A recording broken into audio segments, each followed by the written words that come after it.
Hello and welcome back to the FPL Round Table. We got my boys, FPLKayman and FPLStark, man. Hopefully you guys are out there having a wonderful day and welcome back to the pod. So just going through our agenda, we're going to have the intro as well as how Game Week 7 went, some of the things that we observed in those matches. We have our punt, flop, and captaincy, which we do every single week. We're going to look at the upcoming fixtures and then look at some attacking data as well as defensive data for underlying data for teams. And then we'll move on to some team reviews. So before we get into that, there are a couple of interesting graphics that we've pulled up and put together. So why don't we move right into it? The first one is going to be a graphic coming from RobT FPL, which is going to be looking at the projected goals for all of the players remaining in the Premier League. Of course, we have the big man, Erling Haaland, at the top, followed behind by the Egyptian king, Mo Salah in second. And then there's a trio of premiums where we've got Palmer, Saka, Foden, and unfortunately they haven't included the injured players the likes of Heung-min Son as well as Alexander Isak, but you can even see the likes of Bruno Fernandes and Kai Havertz and Bumo up there. And just curious to know like what you guys are thinking when you're looking at the projected data for the rest of the season. So when we look at the graphics, what interesting to me is the fact that you got Palmer projected third, who's got the highest potential for scoring for the season, and then you have followed by Saka and Foden and Havertz. Now, I'm not too surprised with Haaland and Salah, of course, the premium assets with the prices, but Palmer and Saka and Foden are just about there as well with 14.3 projected goals, Saka with 12.8. Now, if you're looking at premiums, I would say obviously if you can't afford both Salah and Haaland, definitely consider having Saka or Palmer along with Haaland. So yeah, Stark, what are your thoughts on the top 5 projected goal scorers for the remainder of the season? Well, it reinforces the strategy for me to hop on and off of premiums and target the right fixtures, because I think that's where the halls lie. So this season, we've got a lot of premium assets in a lot of good teams with great attacking data. So if you target the fixtures and rotate well and always make the right decision in terms of the fixtures, I think over the season, it will pay off. So that's what I'm going to continue to do. I'm going to target all of them.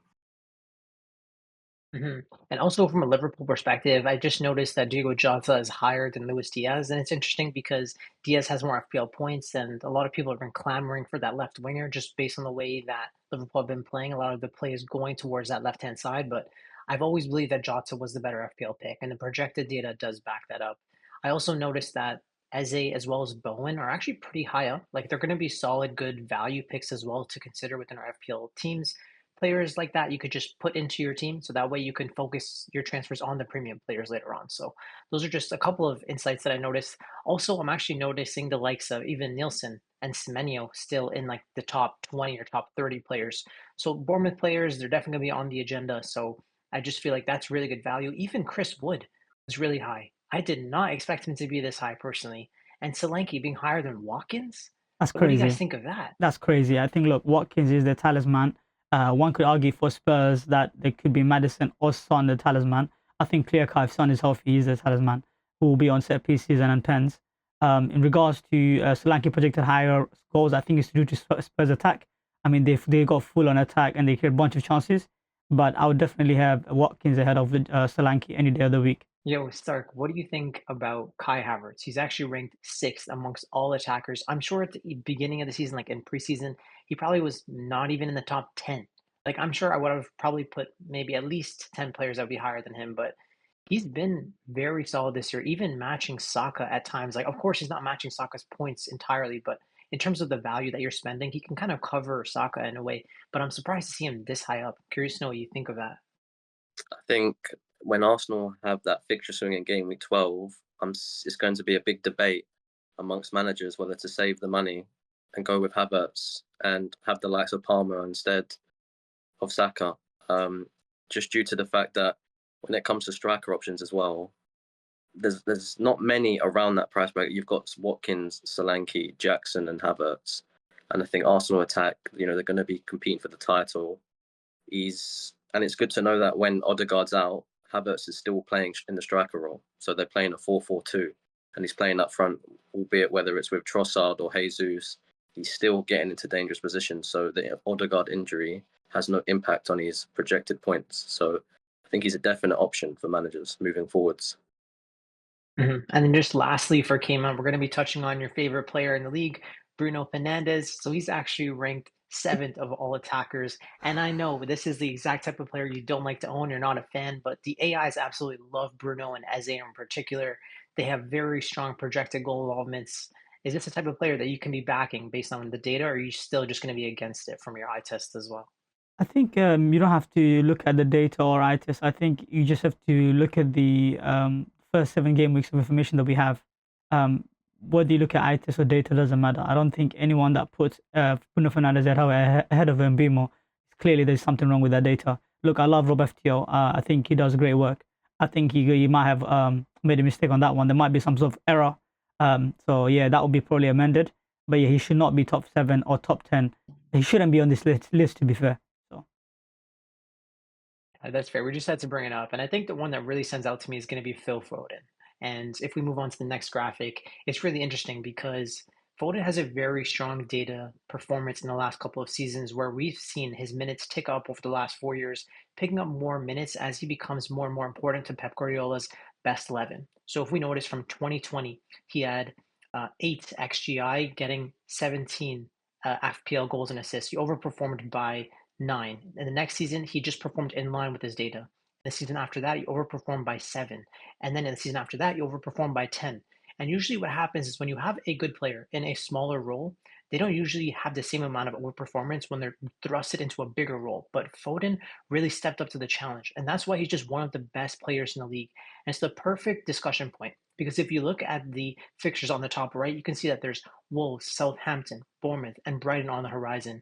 And I'm just interested to see, like, what do you guys think about Phil Foden, and would you consider bringing him into your FPL teams?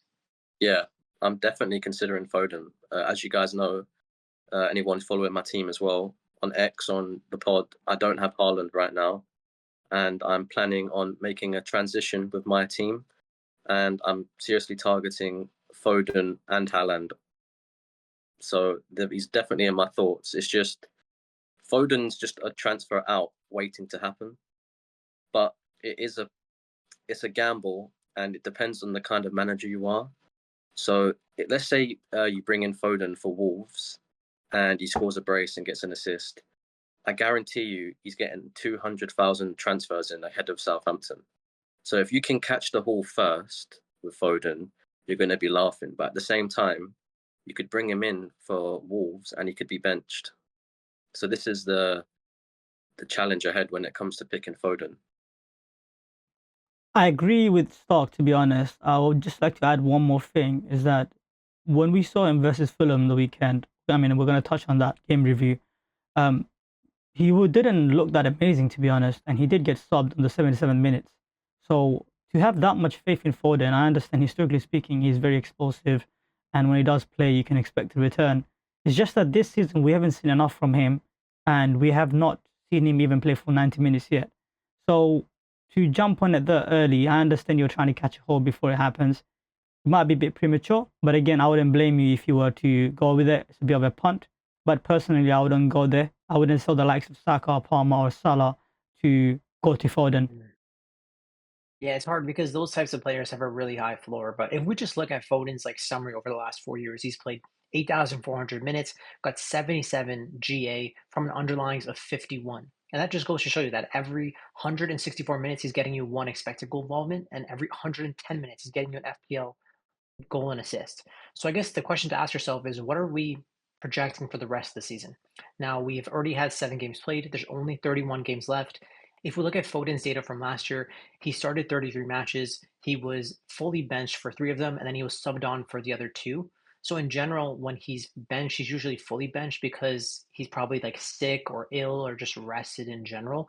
So I think if there's 31 games remaining, we can assume that he's going to start 26 of those matches, and he'll probably play 75 minutes per start, giving you 2,000 minutes. And using the rate from his previous season's data, that would probably put him at 12 expected goal involvements and 18 GA, which is actually in line with RobT's projected data. I actually did this calculation on my own, so it's nice to see that confirmation bias from RobT giving me exactly what I needed to see. And if he's picking up 18 GA, that just puts him at 150 FPL points. And I just think there's room for that to improve because he's a bonus points monster. Like, he's not like Haaland isn't the only player that's getting shots on target. Foden also gets those. He has lots of fouls drawn as well. And he's going to get some clean sheet points. Eventually, Man City will keep clean sheets. He gets the extra point for the goal because he's a midfielder. So Foden is probably the best high risk, high reward player. And I think a lot of the analytical community won't go there because he doesn't have a high floor. The likes of Saka and Palmer, 90 minutes, penalties, free kicks, set pieces, they have a much higher floor. But somebody like Phil Foden has a very low floor where he can even be benched, like Stark mentioned earlier.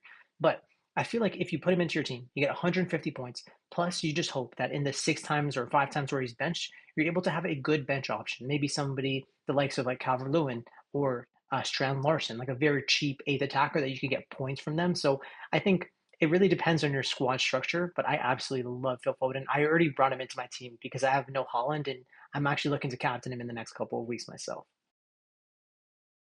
What about KDB? I mean, it's interesting if he is back for that Wolves game. I mean, there is enough time that he's not going to international break for him to recover, right? So he's potentially might be off the bench option versus Wolves.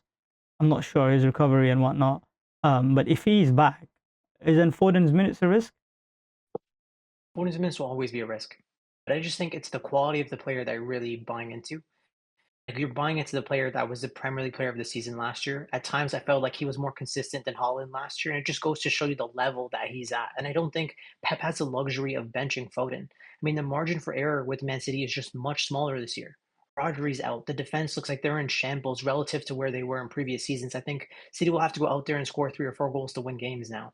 And so I just feel like they don't have the luxury of benching him because Gundogan isn't the same level where he was in previous seasons. The same with KDB. Time is aging them, and I just feel like there is a reliance on Phil Foden. And that's my personal opinion. I mean, if I'm wrong, then that'll probably hurt my FPL season, but I still really like the Punt. He's probably one of the best dice rolls for like high risk, high reward. But anyway, why don't we move on to the next player? And that's going to be talking about Brennan Johnson. Now, this is another differential that people could be considering to bring into their FPL teams. And looking at his data from last season, he picked up 15 expected goal involvements and he had 17 returns, but a lot of them were actually FPL assists because he was getting a lot of XG, but just missing the chances. Then there would be rebounds that would fall to somebody else, the likes of Richarlison or Son, that would be bearing it and getting the goals. But Brennan Johnson was still taking over, and he wasn't even playing that great last year. And his minutes per XGI is at 156 from last year. If we look at his data from this year, it's at 170. So he's still picking up very solid underlying data.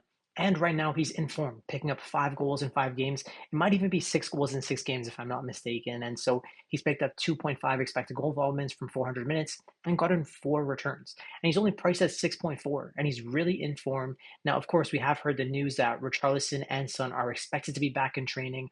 Odegaard is going to be on the horizon as well. That could likely take some minutes away from Brennan Johnson over the next couple of weeks. But for the next couple of weeks, the fixtures look incredible. West Ham at home, Aston Villa at home, Ipswich at home, as well as Crystal Palace away. Like the next four in particular, I feel like you can absolutely cook those. So I've already brought him into my team, but what do you guys think about Brennan Johnson? 6 goals in 6 games. He's in form. He's playing in a very attacking team. They're number one for XG in the league, I believe. So the confidence is high. The chances are there. If he can refine his ability to put the ball in the back of the net, he could be a great option for 6.5, as he's a great enabler. However, I do believe it's a purple patch. Me personally, I don't have much faith in him as a footballer. So it's not something I'm confident in. I like to have confidence and feel good about the transfers that I make. And if I don't have that belief in the player, I just simply won't bring them in, like regardless of the purple patch they're going through. So for me, I've got Solanke, and I think that's enough. I do think that, look, although he's on a purple patch, like you're playing for that Spurs attack, it's really hard to not get those chances. I do think that he's going to continue to get those chances. It's a matter of whether he has, refined his finishing, as Stark said. Which, if he did, I mean, look, he's a great pick. He is getting most of those chances while Son is out. Now, once he's back, I'm not sure whether he will get the same amount of chances or not. But for the time being, while Son is injured, I do think you can consider him. But I personally prefer the likes of Kulusevski, who is 0.3 cheaper. I think he's more nailed for minutes. I also think Maddison is also one of the key players who's on set pieces and corners and whatnot. So I do like the other two. But in terms of if you want to catch the purple patch and if you want to, ride the storm while he's hot, I mean, go for it. It's not a bad option, to be honest. It's a bit of a great differential right now. So yeah, it's a good pick. Yeah, absolutely. I definitely really like it. I think This is the type of differential that's in form that can help you climb the ranks, but I'm not sure if he's going to be a long-term pick because I don't trust the quality of the player either long term. I don't trust the minutes long term. But Spurs are number one for XG created so far this season. So it's definitely a punt worth thinking about. Let's move on to the next topic in our agenda, which is going to be looking at the fixtures of the last game week and the first game that was probably the highest topic of conversation for us, which is going to be the Man City 3-2 win against Fulham. It felt like such a back and forth style of game. If you look at the underlying data that Adama Traore picked up in this game, oh man, the way this guy plays, he picks up so much XGI, and he just feels like there was. It just feels like Marco Silva, the manager for Fulham, had a very specific game plan where he's looking to target the space in behind Rico Lewis, and it was pretty successful. But Traore just can't finish his chances. Classic Adama. But if he had put those chances away, I don't even think Man City would have won this game. So Fulham had a lot of chances, and I think it goes to show you how poor Man City are defensively. As I mentioned earlier, the margin for error is just much smaller.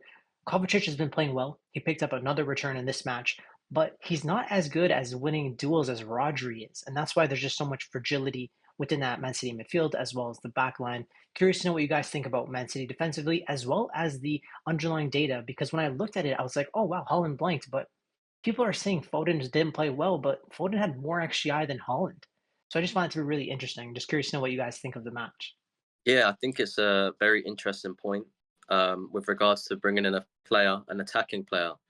So beforehand, you'd look at the City fixture and you'd be like, I kind of don't want to have a player for that fixture. However, now when you look at the fragility of their defense on the transition, because they take a lot of risks to break teams down, and they've got right back Lewis inverting into midfield as well.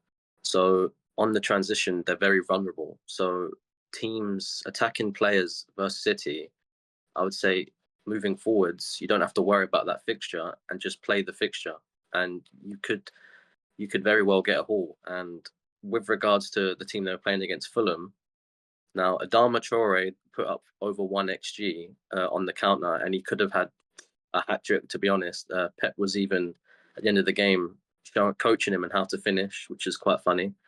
So Adama has got Aston Villa next, who play a high line and like to keep the ball. So another fixture where Fulham can utilise their strong defence and find joy on the counter. Adama Traore could find a lot of chances in that game. Everton, who are defensively poor at the moment. Brentford, who also take a lot of risks in the first half especially. They've scored, I believe, a goal in the first minute of every game apart from the last one, which was still within 3 minutes, which is a crazy statistic. And Frank has even come out and said that they are practicing for that. It's not fluke. This is something they're working hard to do on the training ground.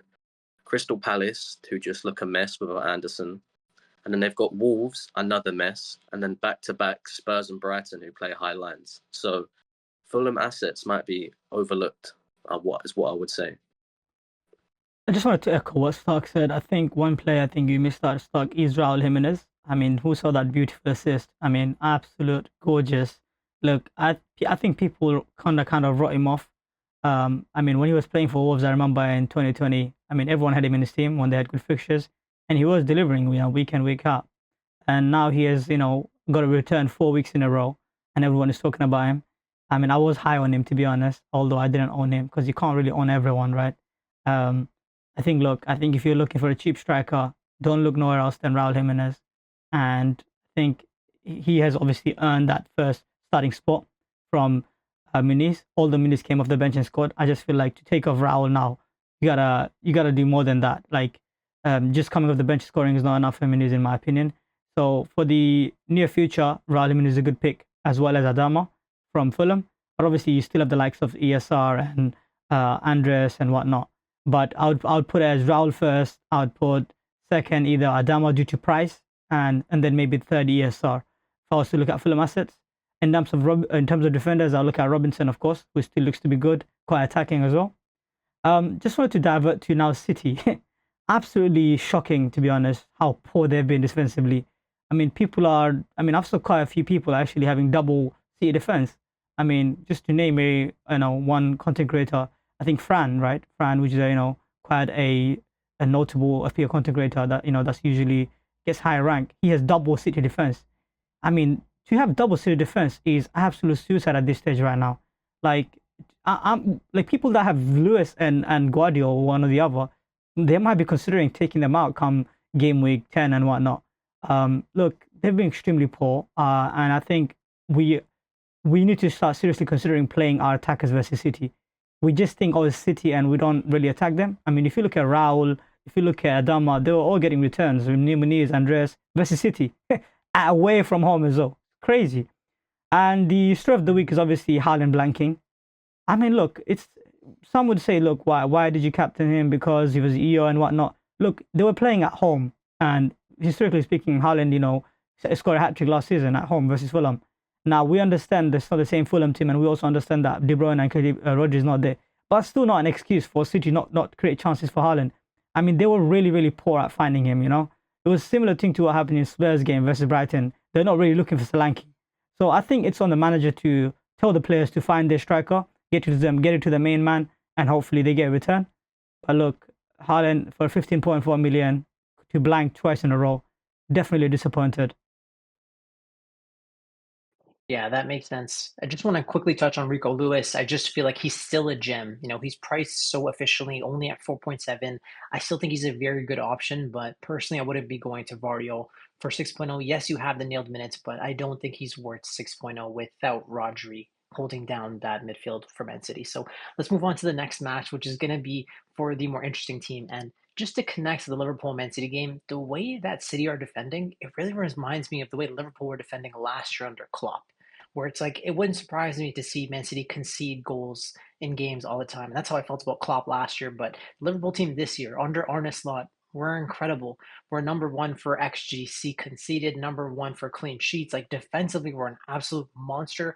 The way that Konate is playing, I think he's top five for duels won. And of course, Van Dijk is going to be top five for duels won as well. But the fixtures have favored Liverpool, where we've played so many of the teams that are probably going to be finishing in the bottom half. But we've done the business winning the games. Even in the early kickoff away from home, we still picked up the win, which is a notorious match that Klopp would have been yelling in the press conferences about the early kickoff once again. But it's just another early kickoff. But Salah wasn't as strong this week. Now, he was also subbed off early for Luis Diaz, which was very surprising, but it made sense from the broader scheme of things, where he's been playing 90 minutes in the Champions League.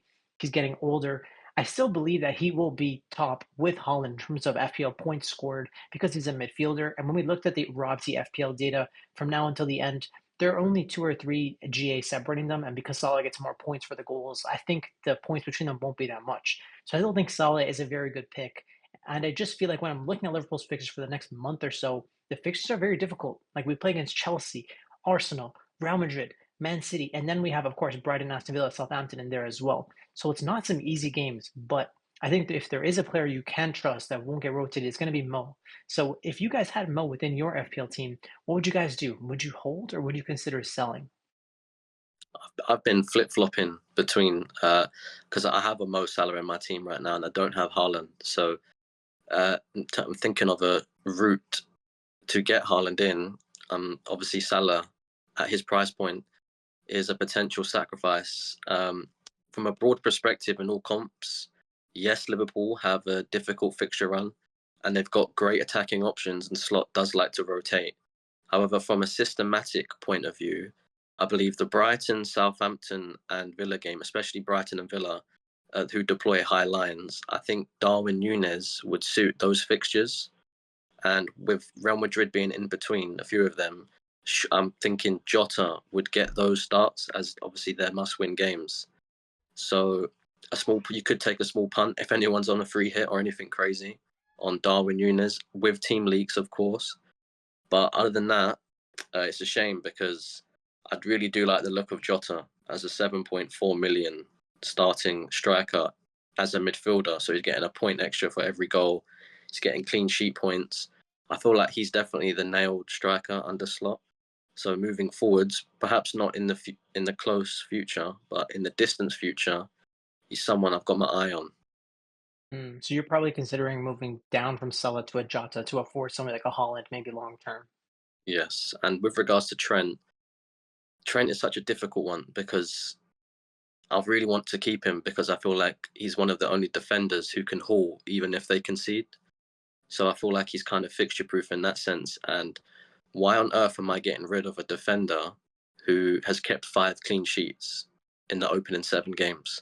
Like, it doesn't make any sense. There's not a defender that can come close to him attacking wise, and defensively they're so strong. And I just think, you know what, 1 week he might let you down in a difficult fixture, let's say the Arsenal game, but even then it's going to be a cagey affair, and I wouldn't be surprised to see a 0-0 or a 1-0 smash and grab from either team. So I think that's actually a better fixture than what most people think. Yeah, I think with Trent, it's just a matter of fixtures, right? Like if you're looking to bring Haaland into your team, you see Trent as a defender playing against Arsenal, Chelsea, Brighton, and Aston Villa. You would expect all of those teams to score, and then they also play against Newcastle and Man City.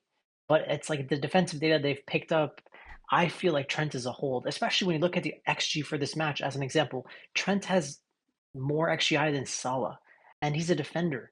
So it just goes to show you how strong a Trent is. But I guess if people are going to be looking to have the likes of Saka plus Palmer plus Haaland, you just have to sell Trent in order to fund it. Cayman, what are you thinking about Salah for yourself? Because I know you own the King. I think my original plan was to stick with the Salah and Haaland draft for the remainder of the season, and the sacrifice that I'll be making in that process is not owning Saka and Trent, and I'm happy with that so far. The only thing that worries me is Salah's form, as I mentioned in the previous pod and obviously my YouTube channel and Spaces, is the fact that Salah has kept up in terms of points with Haaland. It's just that it's just been jammy, right, with pens and assists. I just don't know if that's sustainable. But if there's one player that I trust to turn around, it's the King Salah, you know. So I want to be patient with him. I don't think Chelsea is a difficult fixture as people make it out to be. If you look at that game versus, I mean, we're going to get into it. I mean, in the next couple of slides.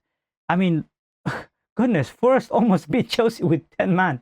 And are we saying that sitting here right now that Salah can get something versus Chelsea? And then here's Arsenal. Fair enough, Arsenal. I mean, Saka has Liverpool, so that's kind of they counter each other, right? So I'm saying even if he blanks in the next, say in the next 4 he blanks twice, I'm still happy to keep Salah. Only thing I need Salah to do is make sure he matches Saka, because I'll be dropping Saka for Palmer come game week 9, right? So I want to keep faith in Salah. I want to give him, like, I want to wait and see. I want to give him to at least, I don't know, end of November to see if he does pick up form, because around that time he normally does pick up form around Christmas time. So let's see. I want to be patient with him. I wouldn't drop him for the likes of Foden, who's a -6. I wouldn't drop him for the likes of Saka, who I think is more of an, in terms of his ceiling, is more of assists rather than goals. The only player I would consider dropping Salah for is, if I had to, is Palmer. But I just feel like if you have a good budget option, you could afford Palmer, Salah, and Haaland. Yeah, it's really true. Two players I did want to mention looking at the data.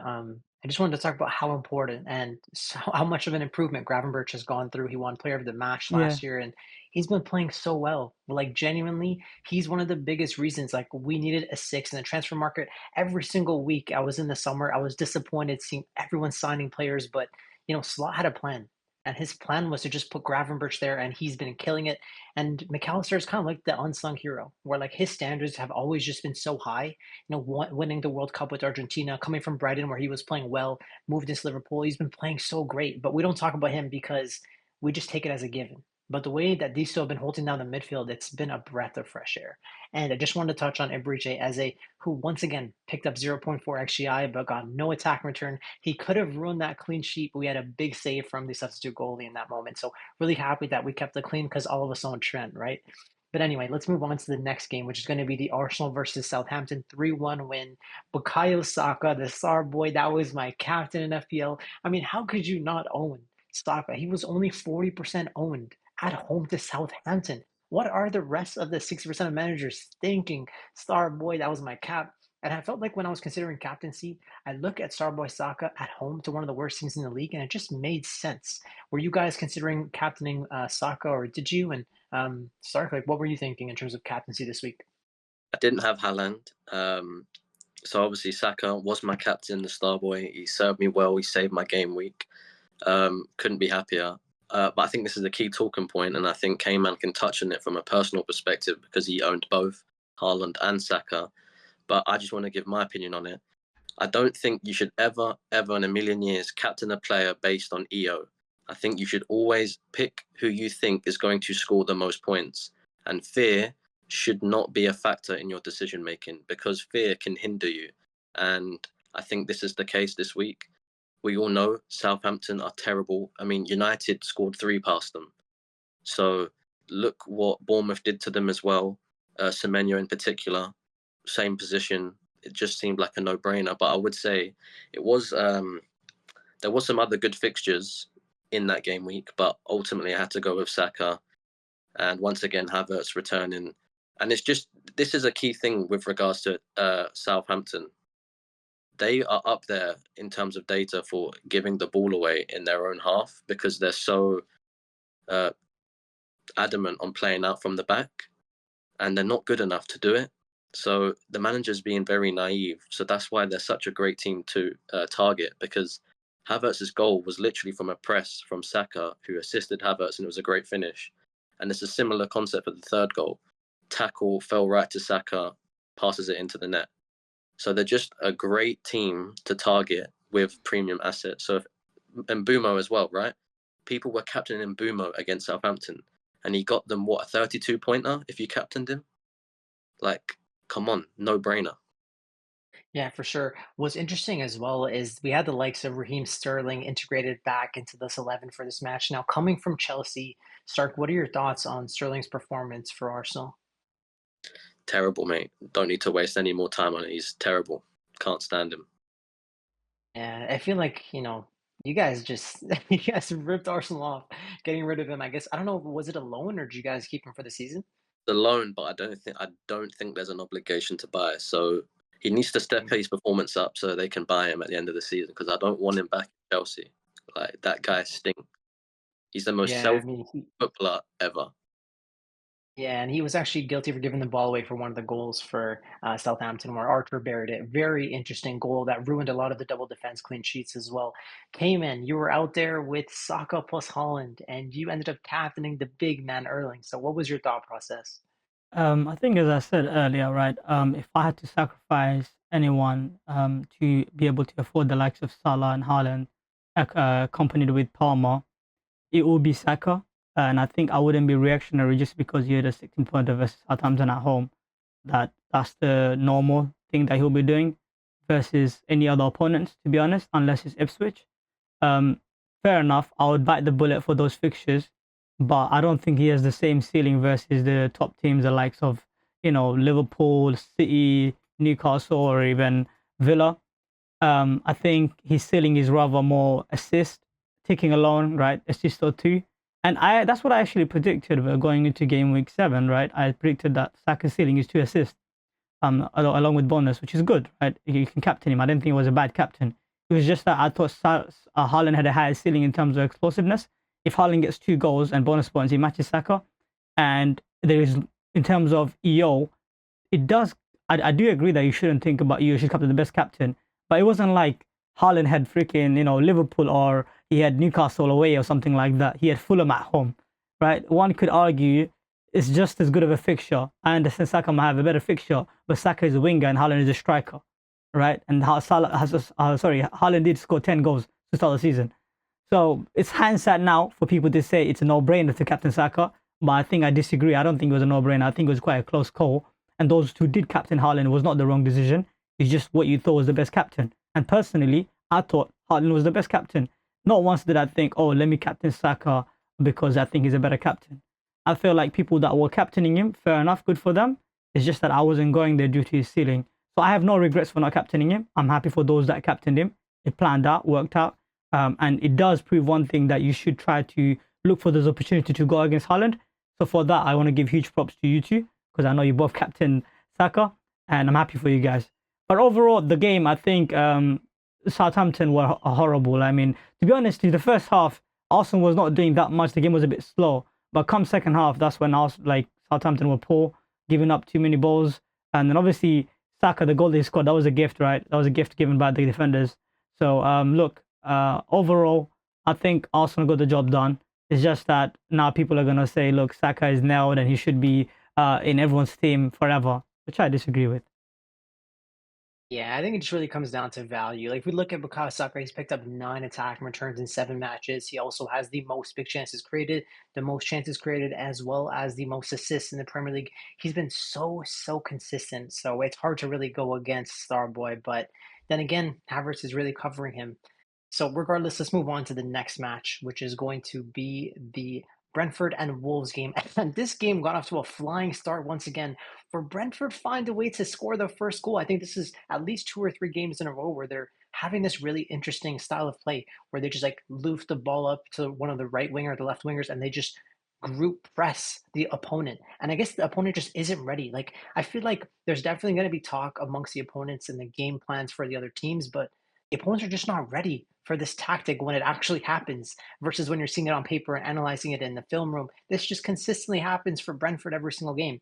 And I think the star players that we should be considering are the likes, of course, of Mbumo, who of course got a return, but also likes of Matthias Cunha as well as Aid Nuri for Wolves, right? So, K-Man, what are your thoughts on the Brentford and Wolves assets from this match? I think what you just said about the fact that Thomas Frank, he does really coach really well, and I'm kind of surprised that he's been in Brentford for this long and he's not been picked up by a top team, United. So yeah, look, I really like the way Brentford plays. I think even with so many injuries and even with losing the likes of Tony, they haven't slowed down. They're still getting results week in week out. And I saw that Thomas Frank, he was giving the their set piece coach a high five after Collins scored, as well as Pinnock. So look, there are opportunities to get more players from Brentford, but obviously the first player that you should consider is Mbemo. I thought he was exceptional. He was responsible for creating many chances, as well as the fact that I'm kind of shocked he only get away with only 1 goal though. I expected more than a game where they score 5 goals. But again, I don't want to be too greedy. I'm happy with him. He's been ticking along, you know. But in terms of Wolves, look, they've just been horrendous defensively, man. Look, when Collins scored, there was 5 defenders around him, but he had a free header. It's unbelievable. It's like I don't like even when Shard like he was dribbling past 3-4 players. Like the defenders are just non-existent. Like so, I think as a defense, people targeting it Nuri. I understand, but he's going to lose BPS. He's not going to get no bonus points. I think the only reason you're going to get Nuri is for attacking returns. And I understand he's playing quite a high position in the wing position, but still, like he's going to not get bonus points. Not only that, he's going to lose BPS every time they consider goal. So Yeah, yeah, that I makes would sense. only player I would probably go for from Wolves, maybe Cunha when the fixture turn, and maybe Strand Larsen if you really need a budget option. But otherwise, I wouldn't really touch any of the defenders, and I would try to avoid the Wolves to be honest until they figure their shit out. So Yeah, it makes sense. I mean, it's hard to really get clean sheets in this league, but just discussing Aid Nuri, yeah, you're not going to get many clean sheets, but he was second in the team for chances created with 9. He's also third in the team with shots, and he has 9, and he's a defender. He also has 4 attack returns from 1.5 XG. So I'm not really looking at Aid Nuri as a defender. It's more somebody that's going to be picking up attack returns rather than clean sheets, and he's 4.4. Like he's just a good value pick in general.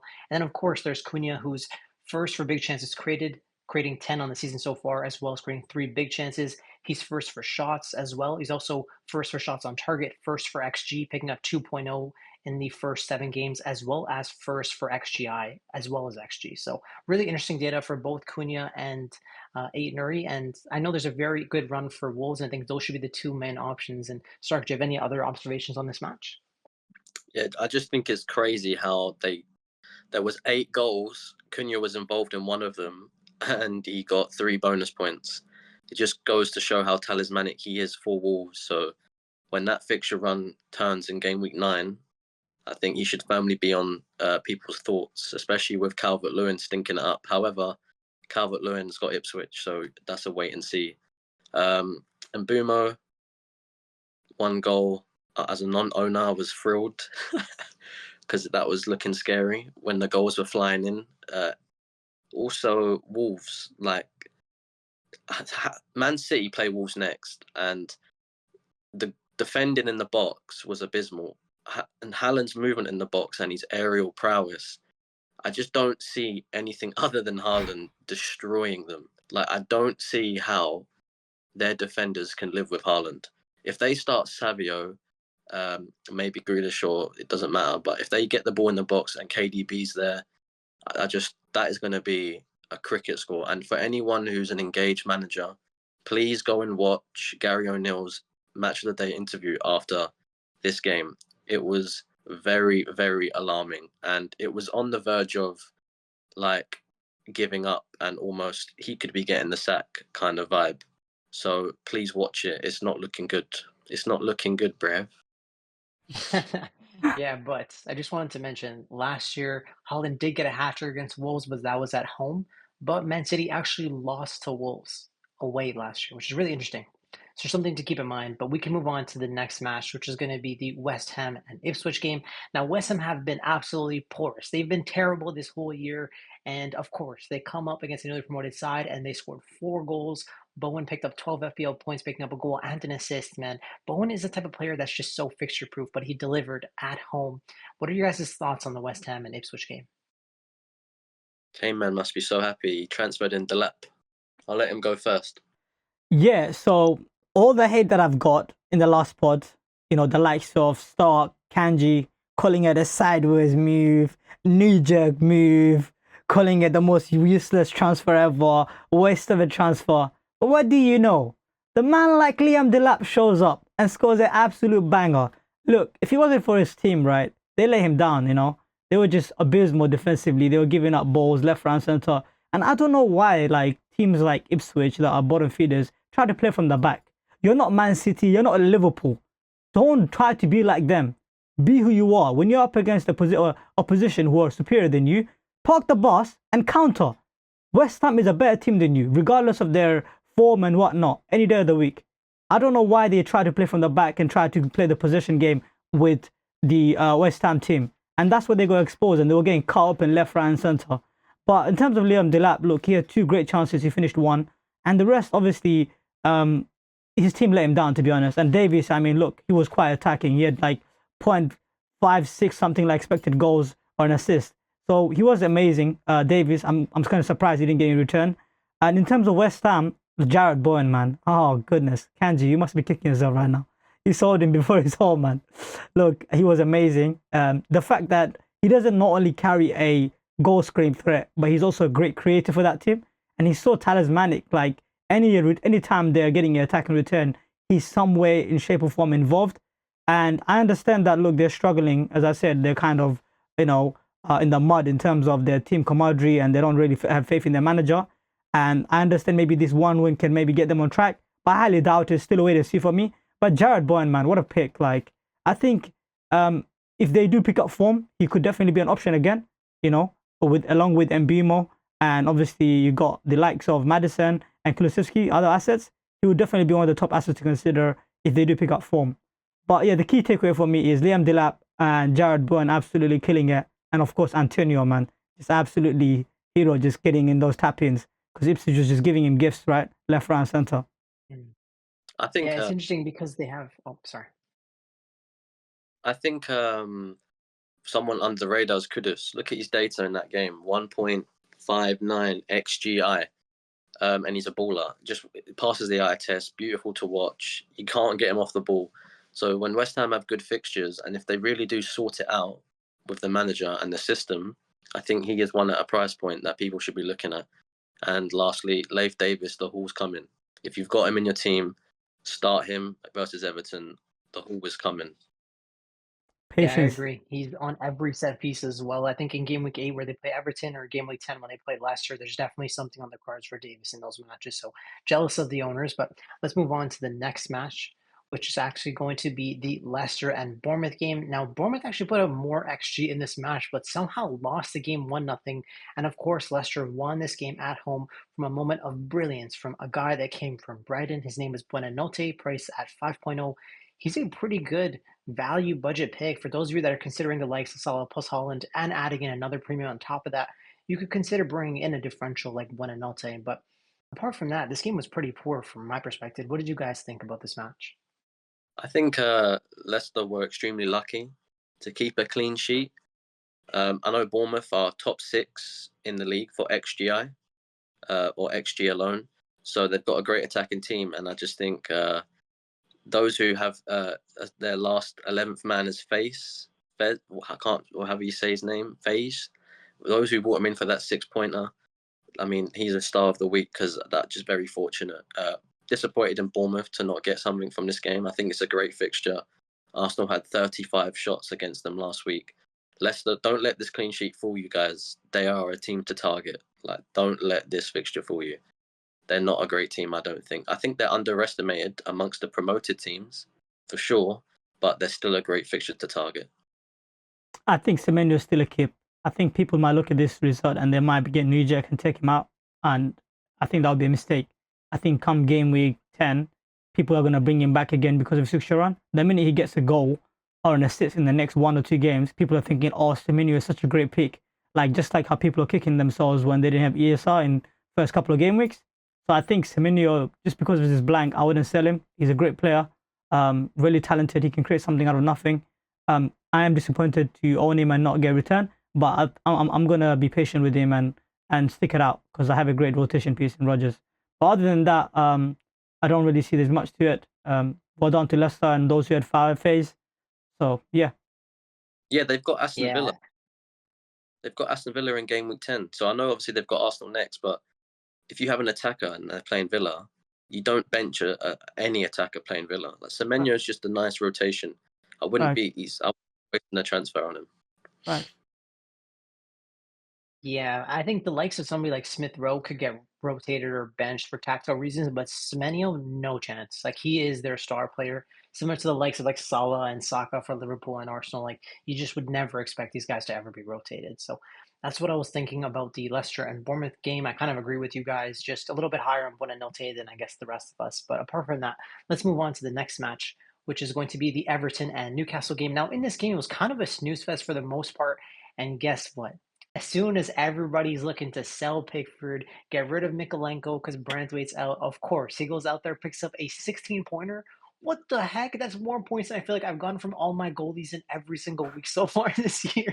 Like, Pickford smashed it. And Gordon was out there, picked up the penalty, of course. Whenever I sell Alexander Isak, the substitute guy that's on the penalties gets 2 pens. He missed one and scored one. I wish that was Isak, and I wish I had him in my FPL team. I can't wait to bring him back into my team eventually, but I didn't really take that much from this game, apart from the fact that Pickford is still one of the best goalkeeper options. I wish I had him, and that's about it. Like I just think whenever I'm looking at Newcastle, I feel like they are a very solid defense. So it's not really surprising to see them in a 0-0 game. Like they have just a very fit midfield. They have Joel Linton, Tonali, everyone's back and fit. Even Trippier is getting back into the 11 as well. So they're just sort of missing Isak and Callum Wilson. I think Newcastle are going to be like a top 6-7 team in my opinion. But apart from that, I didn't really learn anything else. What did you guys think?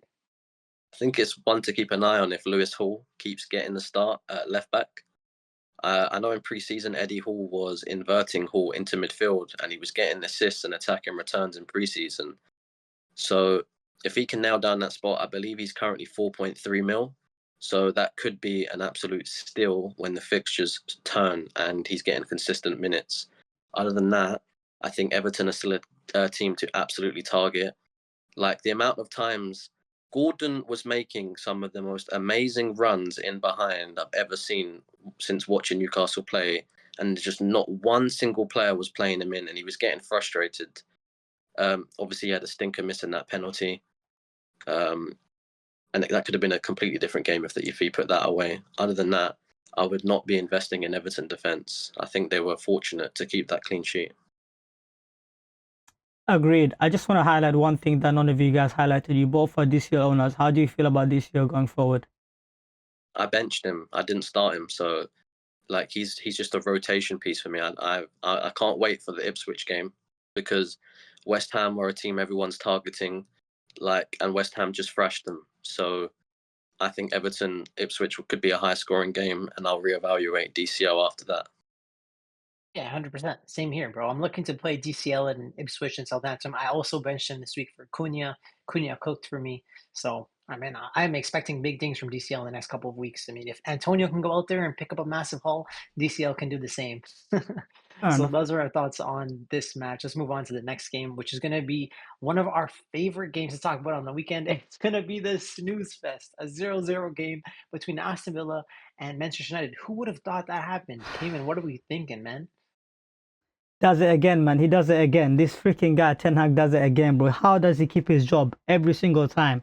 I mean, look at this man, Johnny Evans. He's 60 years old. He should be in a wheelchair. He should be in a pension right now. How is he starting for Manchester United? This man should be on pension. He should be retired. He should not be wearing this jersey. But he's going out there and performing. My goodness. Evans, 3 bonus. 9 pointer. And you got the likes of freaking Martinez. You got the likes of Dalot, freaking Delete. Like, all these guys. He's playing better than. Like, I understand it's one game, but still it's versus Villa away. The fact that Evans is doing this at this age just shows how horrible freaking centre backs that we got. Like, Johnny Evans shouldn't be starting for Manchester United in 2024, man. Come on now. And he's still going out there and getting the job done. Look, I don't know whether to give the United players props or literally destroy them right now because they're keeping Ten Hag's job alive. Personally, in this game, my thoughts are, I think Villa, I'm kind of absolutely shell-shocked how they didn't score versus United. Like, I understand we kept 4 clean sheets, right? But we have not been amazing defensively. Like, we had quite a few good fixtures, but Villa really should have scored. I mean, Rodgers had 1 good chance in the first half. I mean, Watkins obviously didn't have a great game. They didn't have McGinn, of course.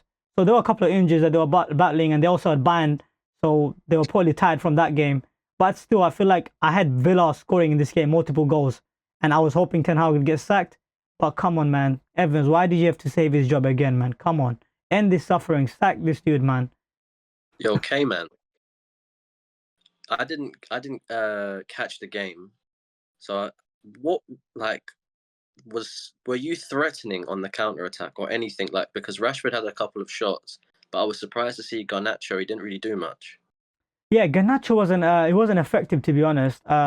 He wasn't, like, I was hoping that he would get more chances in this type of fixture. But yes, Rashford was making the runs and getting a couple of shots, but they weren't like a high XG shots, man. You know what I mean?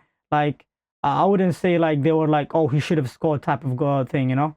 I think it was just a game where it was like, there wasn't really clear-cut chances for either team. It was just, I think both teams were happy to get a draw.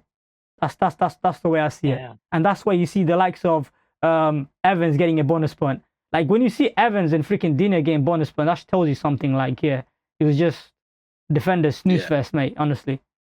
As a Watkins and Rodgers owner on the Sunday, I honestly thought, oh my gosh, they're going to take me into the top 10k. They're going to thrash United. They're starting Evans.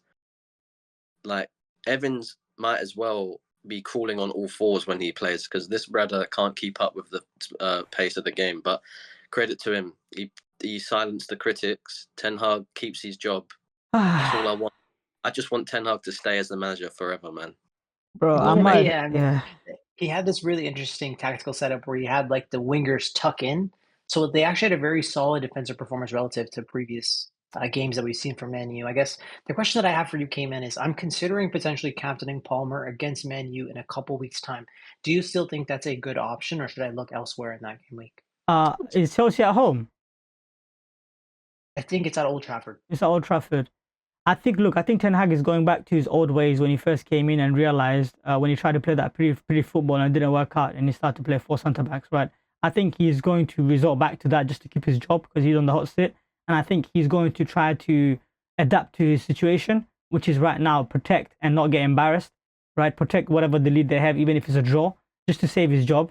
So I think it's a wait and see. Just see how United performs in the next game, right? If we get thrashed, then maybe obviously captain Palmer. But if not, if we'll keep on, defending and trying to just survive and get a draw, then obviously don't do that, because I don't think Chelsea were that great versus Fulham in terms of breaking the defense. Although I know Palmer had quite a few chances, right? So yeah, I'd be concerned depending on what type of formation we play, Oh, well, Stark, did you have any comments on that? I was curious to know what you thought. Just based on like seeing what you think of like the 0-0 game and then Chelsea coming up against Man United soon. I can't. What game week is it? Game week 10. It's game week 10. It's only like 3 weeks away. I believe Salah has Brighton that game week, right?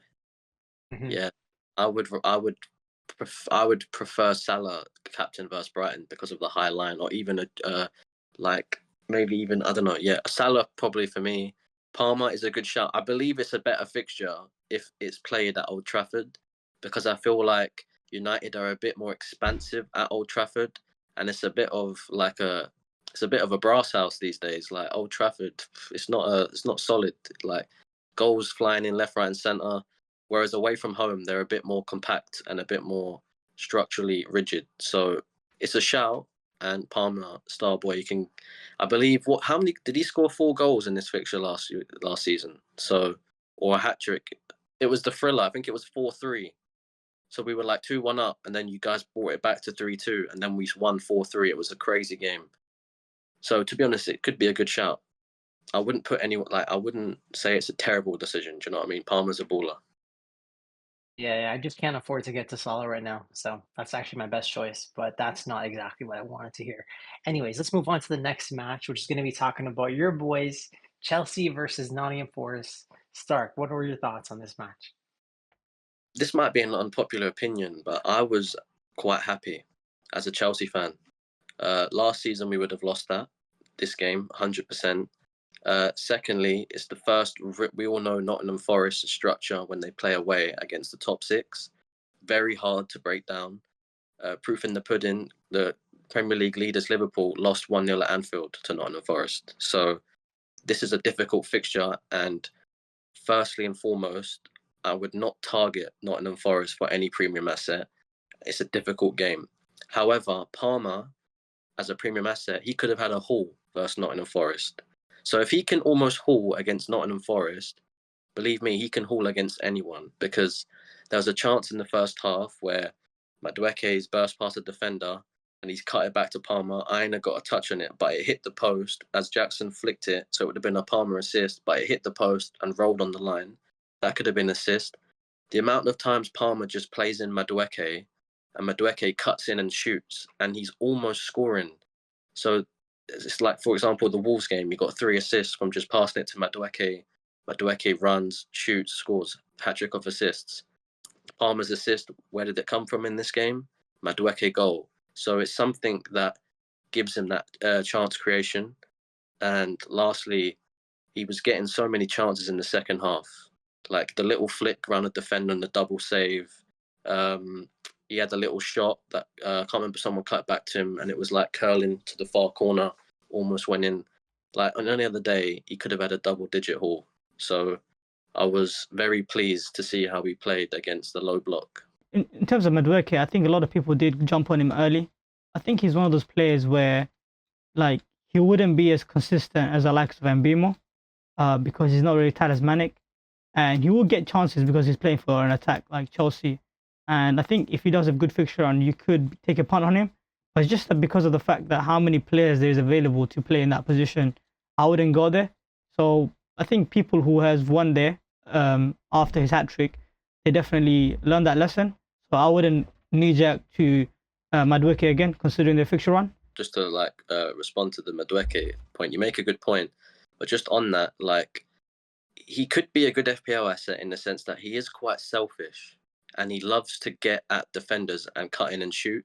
So if he can nail his minutes on a good fixture run, I do think that, obviously not now with the fixture run, we do have a bad fixture run. And I think I'm even debating of getting rid of Palmer, even though I've just gassed him up about a low block. I think, like, of course he can get a return, but can he truly haul in a low block fixture? That's still up for debate, because he could have hauled, but he didn't. And he didn't get anything against Man City either. And Bournemouth made it difficult for us, and he didn't get anything in that game. So I think Palmer's someone who, if you're being objective, you should target for easy fixtures, because he steamrolls them, but in the more difficult fixtures, he's still a baller, and he still did amazing last season. But you want your player to haul. Do you know what I'm saying? If you look at City's fixture run, Foden could haul based on the fixtures, and then you could just go back to Palmer in game week 12. Like, I don't see Palmer punishing non-owners in the next 4 fixtures. So it's a gamble that could very well pay off if you bring in the likes of a Foden, for example. And lastly, this is on Nottingham Forest. Like, there's a 4.5 million price bracket opening up. Say, for example, those who just want to get rid of Trent. I think Milenkovic is a good shout, and I think he's going under the radar. I know he got the assist. It's not a knee-jerk reaction. He's just a giant, and I think they've got good fixtures from a clean sheet standpoint in the next coming 5. So he's definitely one to consider. Yeah, he also has the set piece creation from James Ward-Prowse as well. So not only is he like a big, strong man, you've got the best free kick taker in Premier League history. So I mean, he's definitely a good option. He got the assist this week as well. He's probably my second favorite 4.5 option behind Dayton Nuri personally. So that is going to be the second last match of the game week. And the last one was probably the most entertaining game of the game week. And it was Brighton versus Spurs, where Spurs went up there. They scored 2 goals in the first half. And I genuinely thought the game was over. But somehow in the second half, Big Ange, he did Big Ange things where Spurs just were Spursy. And they conceded 3 goals and lost the game. What the actual heck? What do you guys think on this match? Like, it was absolutely incredible to watch, but they really bottled it, man. Spurs, oh god. Typical Spurs, eh? Bottle jobs. Sorry, Spurs fans. First half, I thought, after 2-0, I thought, my goodness, as a Solanke owner, I was thinking, come on, please, like, double-digit haul, man. But they're so disappointed in that second half. I wouldn't knee-jerk on Solanke's role in this game because Son wasn't playing, and I think the 2 games prior to this, Solanke was putting up 1 XG every game. So you've got to look at it. You can't take one game and think that's how it's going to be for the future. Wait for Son to come back. Son is a big creator. I know he's got an elite finishing ability, but he's also very good at creating chances. So give Solanke these next few fixtures, which are very nice. Brighton, obviously, Matoma. I think Matoma was electric. So was Rutter in that game in the second half. I mean, Brighton are just a team to target from attacking players. The high line is crazy.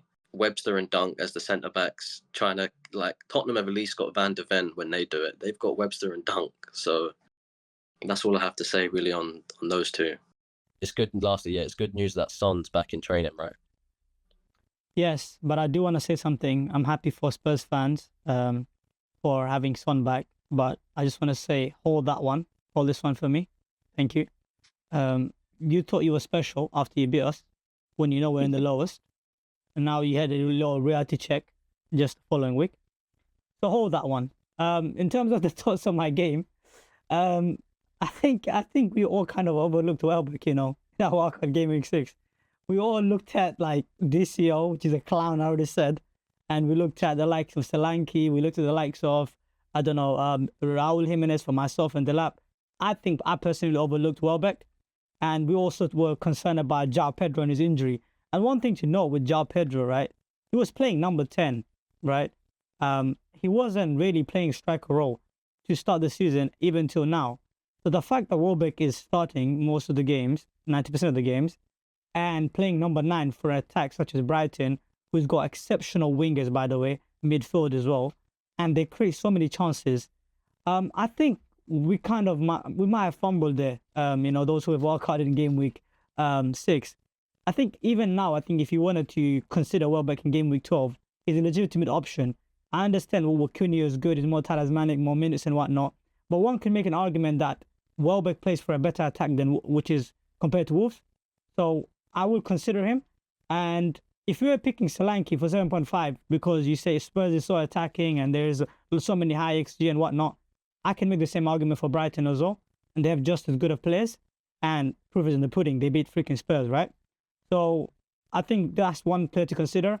And obviously in terms of midfielder, which is Mitoma, if you were looking for nailed, no doubts, talismanic player, Mitoma is definitely an option in the midfield.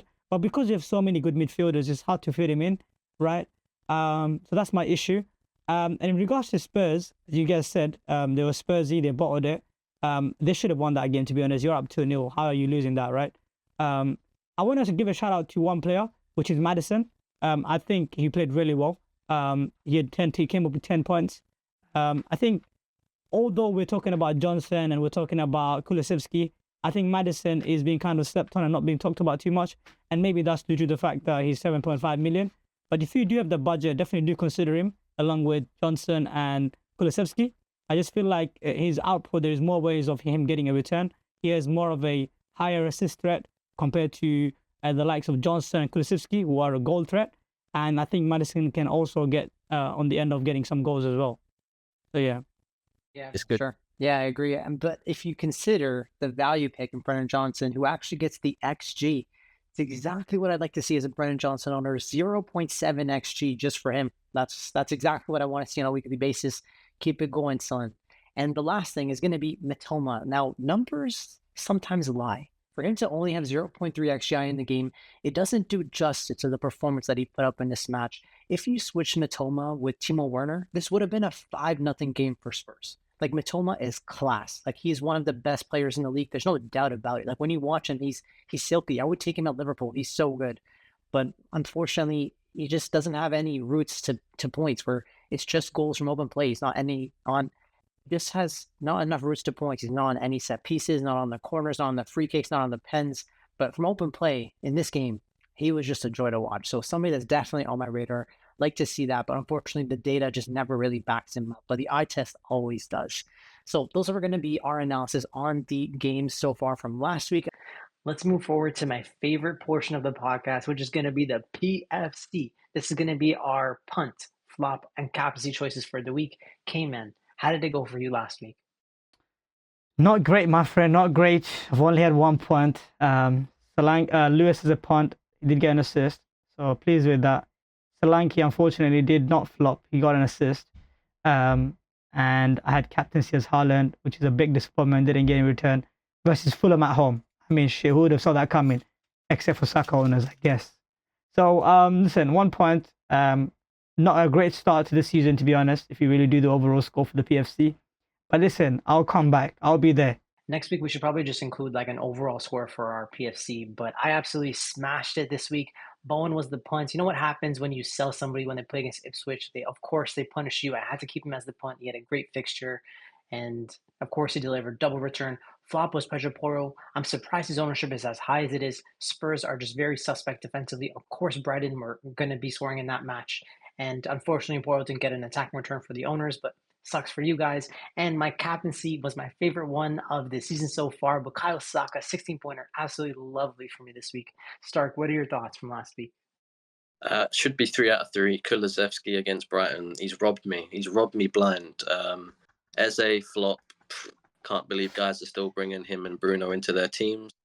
Captaincy Saka. You know the score. Starboy against the worst team in the league, arguably. Easy, light work. Yeah, 100%. Let me know what you guys think. I honestly think we've been smashing it recently with PFC, but I'm curious to know what you guys are thinking for Game Week 8 for your punt, flop, and captaincy. Let us know in the comment section down below. And let's move forward to our Game Week 8 PFC, and we're going to be starting it off with Kayman. What are your thoughts, bro?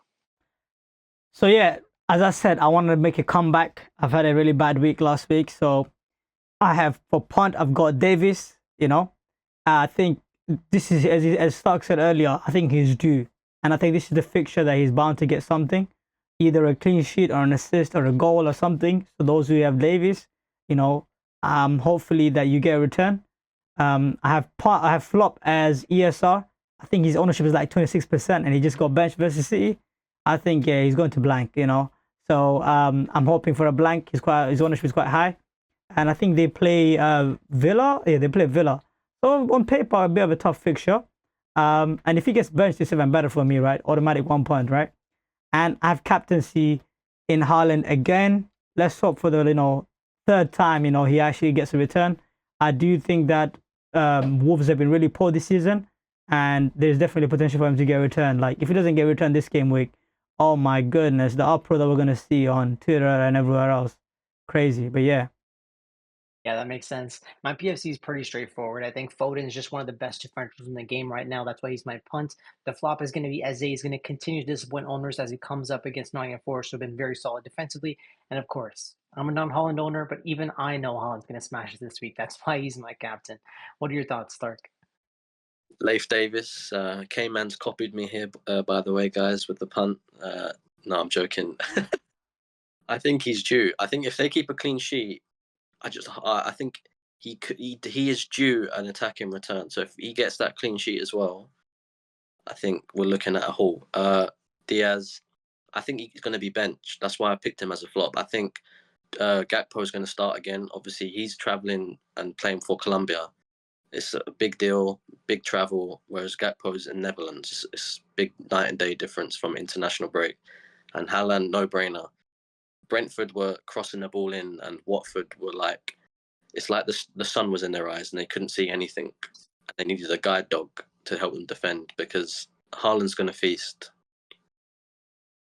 Yeah, it makes sense. I think these are all pretty straightforward. I like all of the PFCs this week. Let's move on to the fixture ticker. And when I'm looking at these fixtures, there are a couple of things that sort of stand out. Now, this is going to be interesting because if you look at the team that's one of the lower teams on the list, it's going to be Wolves. And after the Man City game, they play against every other team that you actually want them to play against. Like, that run is absolutely gorgeous. That's why we've been talking about Nuri, Cunha, even Strand Larson from a value perspective. Those are going to be good FPL picks after this week because, of course, they're playing against Man City this week, so you wouldn't want to be targeting them here. But you could even potentially consider playing Cunha in this match because Man City have been pretty suspect defensively. Man City's run is absolutely gorgeous. Like, those fixtures are great. Even Kayman's favorite, Manchester United, have a very good run over the next couple of weeks. You could even consider bringing in the analytics favorite, Bruno Fernandes, into your team. And of course, we have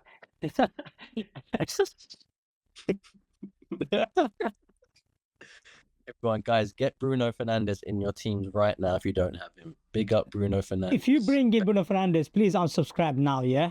Do not, if you unsubscribe, don't watch my videos, don't watch nothing, don't associate with me, unfollow me everywhere, man. If you bring in Bruno Fernandes, you don't play FPL to win it. Honestly, you're a loser.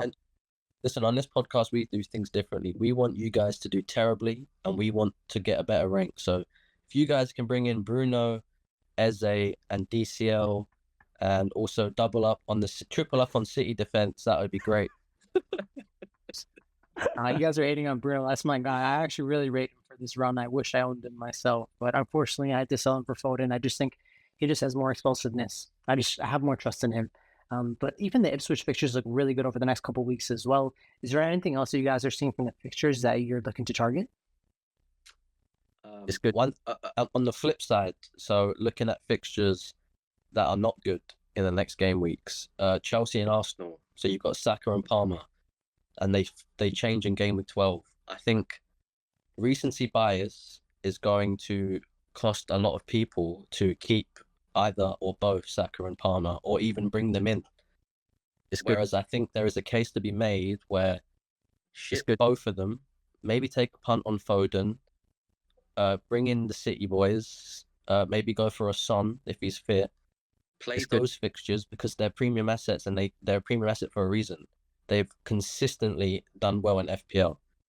It's good. Every premium asset is going to blank in a long season. And when did they blank? Usually in a difficult fixture. So now's the time, I think, to go away from Palmer and Saka and bring them back in game week 12.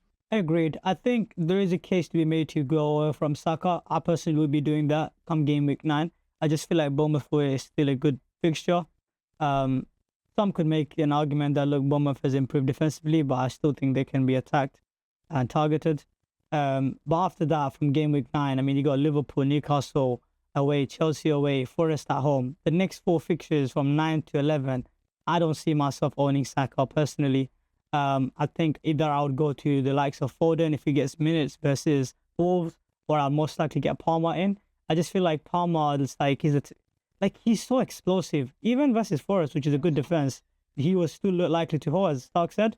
So look, if Palmer continues to look good versus Liverpool, and even if he gets a return, I'm for sure going to bring him in for Saka. And then after that, I think the fixture to look out for, obviously, I mean, people are obviously high on Everton, but personally, I'm not. They have good run. Ipswich, Fulham, Southampton, West Ham, Brentford, but I'm not too high on them. And then another thing to mention is people are moving away from Liverpool assets, which they have Chelsea and Arsenal away. I don't think Chelsea is in terms of attacking fixture, I don't think they're a hard fixture. But in terms of getting a clean sheet, maybe there's an argument that there's less chance of you keeping a clean sheet versus them because they have so many attacking options. And after that, obviously, they have Arsenal away. That's the only tough fixture I would consider that where Liverpool attackers might blank. But I'm willing to keep Salah through that, I guess, tough 1 week or 2 week of fixtures, and then followed by Brighton at home, Villa at home, Southampton away. These 3 fixtures are absolutely lovely. But look, if you really are not high on Salah, you're free to move away from him and get the likes of Palmer now if you believe in him. But I just feel like it's a bit of a sideways move now. So yeah, it's a really good point. We can discuss it on the next ticker, which actually includes the UCL involvement. And I just feel like there's just a lot of difficult games for Liverpool, where they have the likes of Man City, Arsenal, Chelsea, Leipzig, Real Madrid. Like, it's a very difficult run. And I guess the question is, do you think Salah will be playing 90s in the Prem while also getting 90s in the Champions League as well? Like, that's the argument actually back against him, is because I think in some of the easier matches, there's going to be coming in the Prem, and he might just get minutes managed in those games. But that's just really like me with like rose tinted glasses looking at it as a non-Salah owner. Like, I think Salah is just one of the best picks in the game. It's just my personal perspective is I'm a little bit lower on Salah than I think everybody else. What are you guys thinking on him?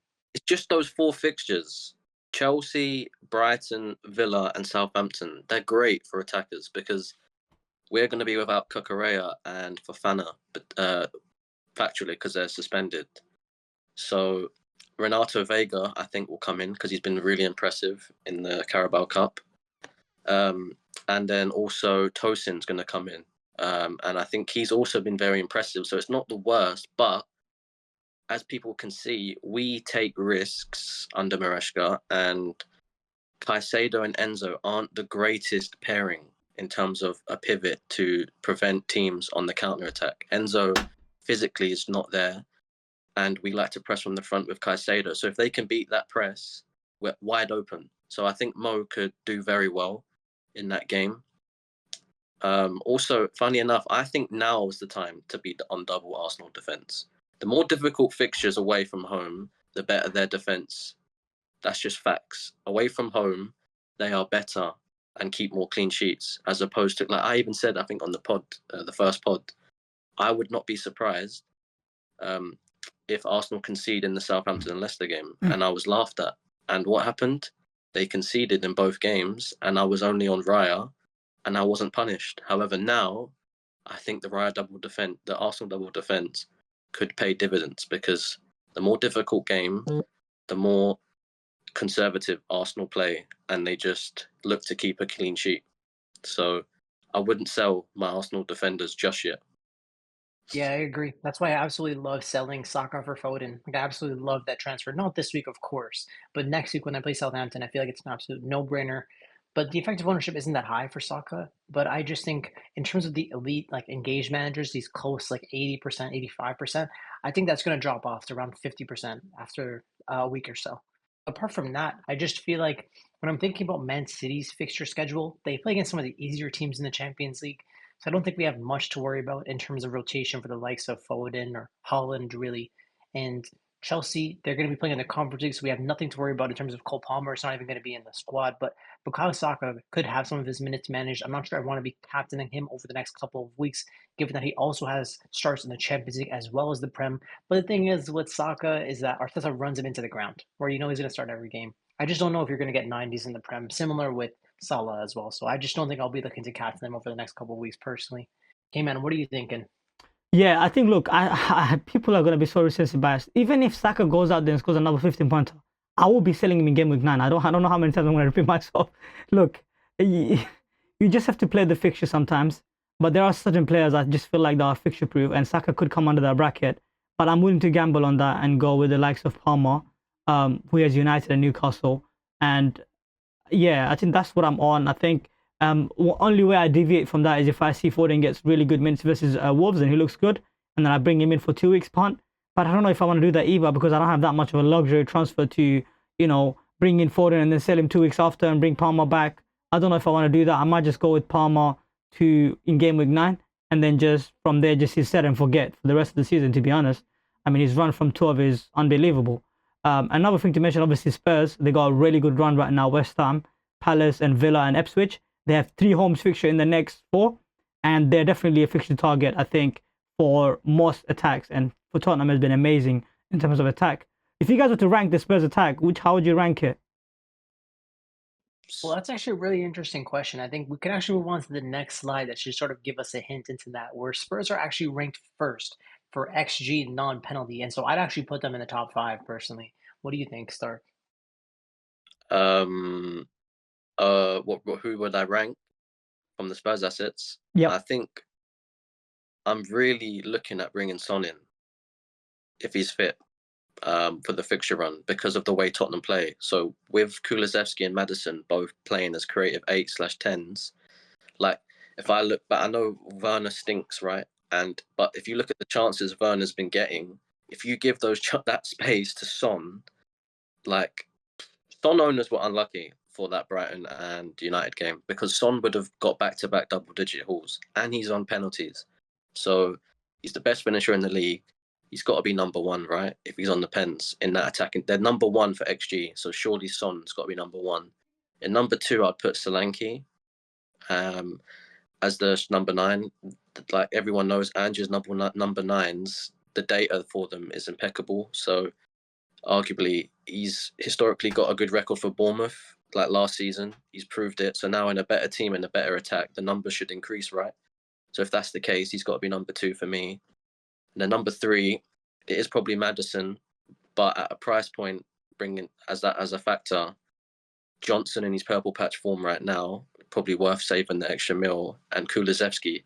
Kulusevski's also taking corners with Maddison on because they're in swinging them. So he's on the right in swinging them and Maddison on the other side.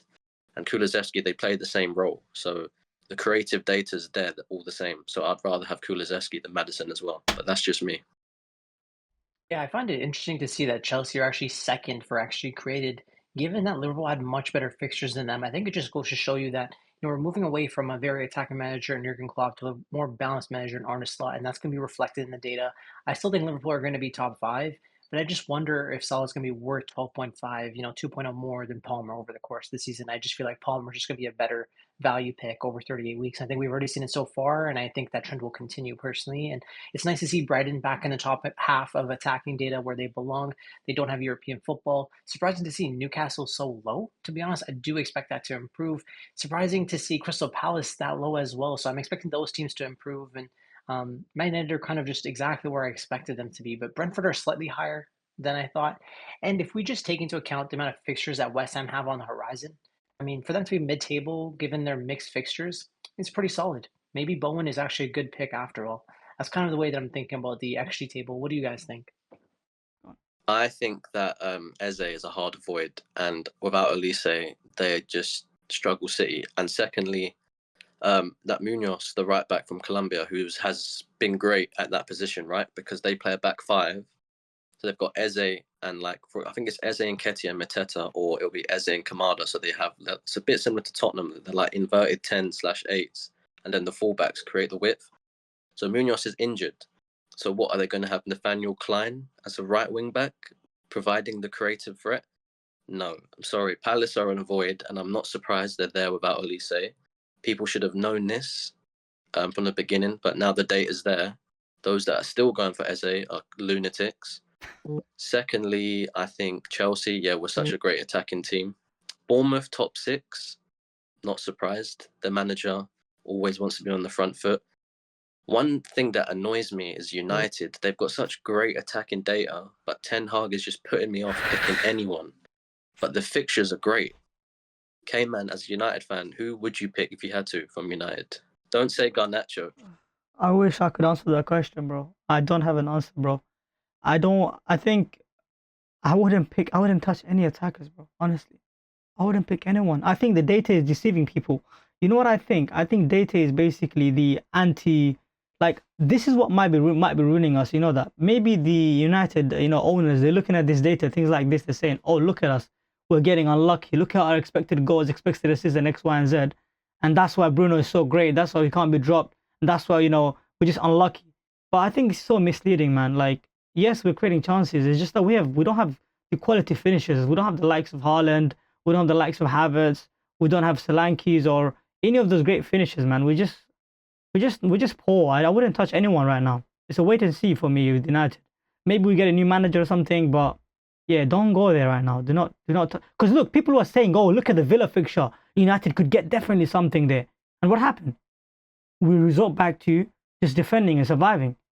So I wouldn't touch anyone there, man. Like, I'm not going to recommend any player.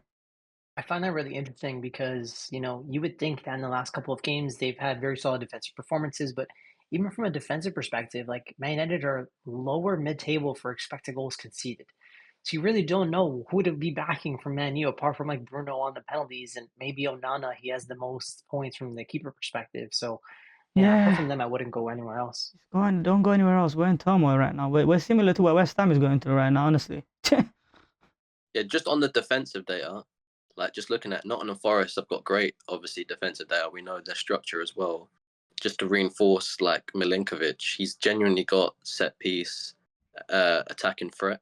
So he's one of those 4.5 million defenders on a good fixture that, I wouldn't be surprised if he got like a 12-pointer, just if he got a goal or an assist and a clean sheet. Potentially. It's also really surprising to see Aston Villa in second for defensive data. I just did not expect that. I know they've had some favorable fixtures, but when I'm watching the games, they don't really look that solid defensively to me. What do you guys think? Yeah, no, for sure. Like that is very surprising, and I think this is a great point, talking point.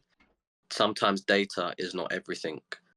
Like don't use it as like a Bible. Use it as a reference which can aid your decision making when bringing in an asset. Don't treat it as the gospel truth. Like Aston Villa statistically have a great defense, but with their high line, they can always concede. And secondly, they've got a few big injuries to defensive assets this season, so they're vulnerable. I think Konsa came off injured. I know Mings is coming back into contention, but how will he perform with that injury and being out for almost a year? Like, On the other hand, you look at the worst defenses, and the data is true. So Ipswich, Leicester, Southampton, Brentford, Wolves, Everton, West Ham, like all defenses we want to target, and they're all at the bottom. I just think for clean sheets, there's just way more factors that go into it. As for data, because United are down there, but they've kept 4 clean sheets. What I mean. Okay, what defenders would you bring in right now? I know you said Milinkovic. Who else would you bring if you were to get off Trent, say, for example, right now? Milinkovic would be number 1. If I didn't have Leif Davis, he'd be number 2. And if I didn't have Robinson from Fulham, or even Anderson, Anderson would be probably 1. I'd bring in Robinson because he has attacking threat. I think if Shaw's out, I think Mazraoui, if he's not injured, could be a shout. Is he injured? A Shaw. Yeah, he's injured again. Yeah, he's out for like 3 weeks. So there's injuries. Look, whenever you guys recommend United players, I have to just jump in and say, look, we're such an unpredictable team, man. It's like going there is just like, I just feel like you might be bringing curse to your team, man. You know what I mean? I don't know. There must be some extraterrestrial activity going on with United. I feel like people without United assets, they're doing well. I mean, look, the minute Kanji took out bloody Bruno, look at him. He's flying through the ranks. I mean, we'll get to that now. You know what I mean? Look, he took out that cancer and he's flying now. I mean, what do you know? Who would have thought, right? God damn.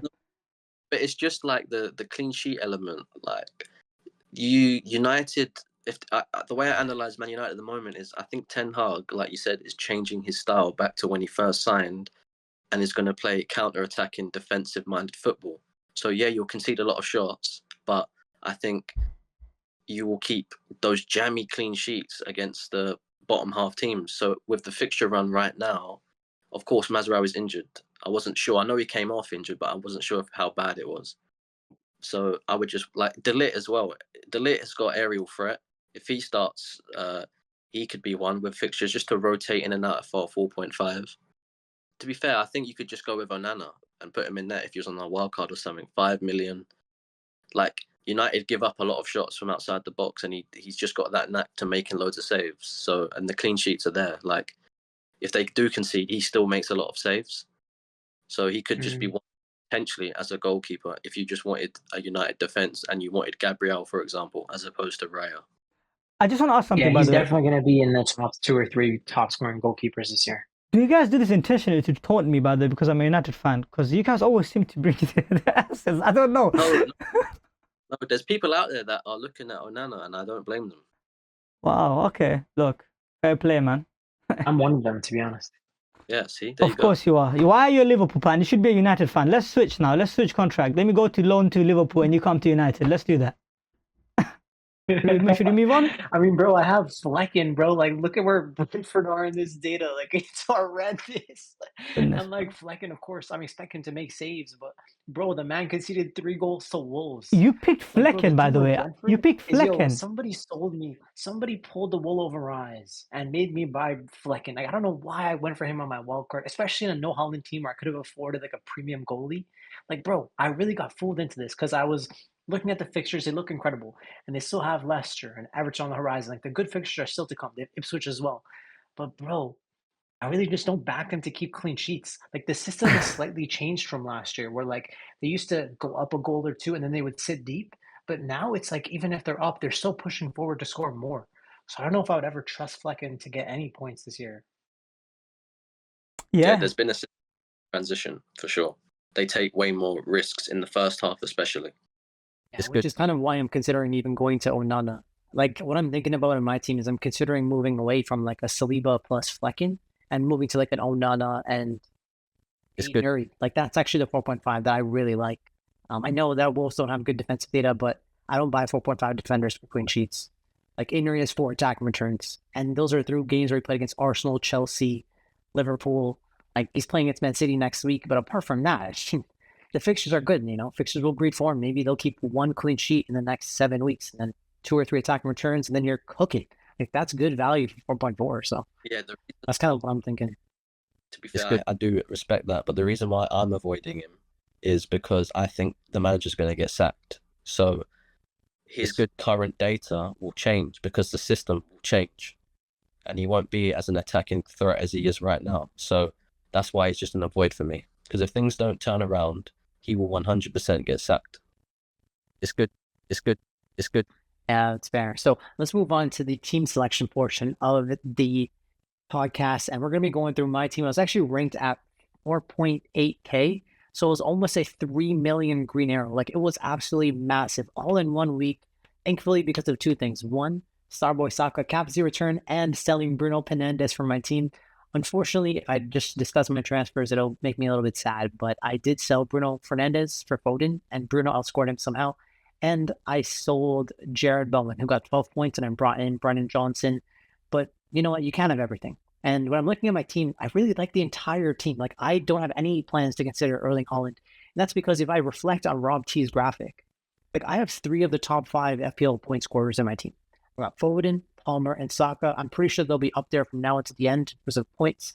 Then I look at my defense. I've got the 3 best defenders in the game. I really just hate Flecken. Apart from Flecken, I love my team because I got Mbumo in there, just the best value pick in the game. I think he's the only essential pick. I know Stark doesn't own him, but I think he's absolutely essential. There's no one else thinking that's essential. And then Brennan Johnson, Solanke, Cunha. I'm like, I love my squad. Like, I have a really good team. I just feel like I need to just work on the goalkeeper as my big weakness. But apart from that, like, I love my team.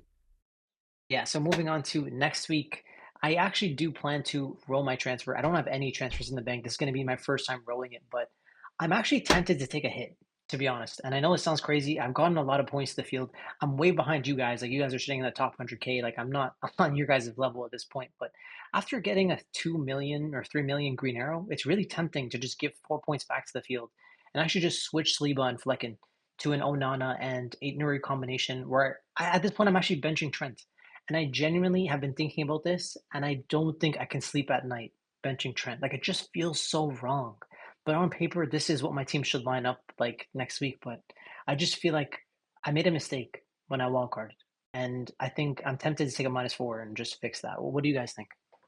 I wouldn't take a -4 for Flecken against United. United have struggled to score. The data's there, but they've struggled to put it in the back of the net. So, like, and Flecken, if the Brentford take the risks, Flecken could get a 4-pointer just through saves. So I don't think it's worth it. Benching Trent is very interesting. I do think that Trent bench is not just interesting. I think it's ridiculous. I think I would bench freaking Calvert-Lewin and Saliba in a heartbeat to start Trent. Like, listen, bro, you cannot bench Trent, bro. Like, I would literally take your phone off you and sub out either DCL or Saliba and start Trent. And bro, like, we all do realize that. Listen, he only had 1 return this season. He's due as well. He's due for an attacking return. So, bro, I wouldn't bench Yeah. Trent. One point on that as well. We've struggled with set pieces. Like Nottingham Forest's goal came from a set piece, and they look dangerous from multiple set pieces at the latter stages of the game. And it's good throughout the season. We've conceded multiple. So Trent, on Trent's set pieces against us, he could easily get an assist from a set piece.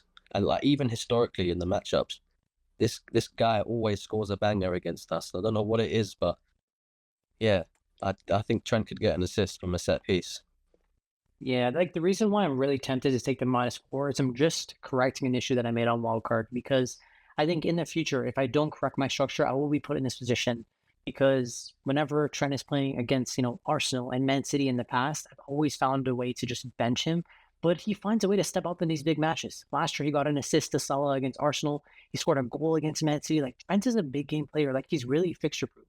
So benching him just feels so wrong. Like, I can't really sleep at night. That's the reason I really want to get rid of Saliba on my structure and just move to a Raya premium keeper, because I do see Flecken as my cheapest and worst guy in my team relative to everything else. So something I'm going to think about, but for now, I'm just going to roll the transfer. And thanks for the feedback.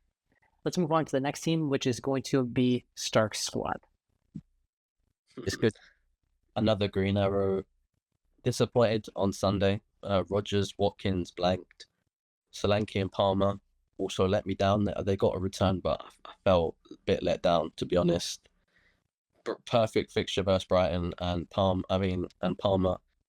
It's good. He could have had a bit more if he just finished. But Watkins and Rodgers let me down. But all in all, another green arrow. Saka, the star boy. It's good. More pleased. So if we go to the next for my, it's good team selection for game week 8. It's good. Definitely, this is not going to be my team. This is just my bus team. I've got 3 free transfers. It's good. It's going to go. It's good. And right it's now, good. I think I'm currently on Watkins to Haaland. It's good. Salah to it's good. Mbumo, and I think Palmer to Foden. But it's not set in stone. There's multiple avenues I can take. I can get Milinkovic for Trent, keep Salah, and get rid of Palmer and Watkins. Yeah, there's just multiple things to think about. But Haaland will be my captain, no doubt.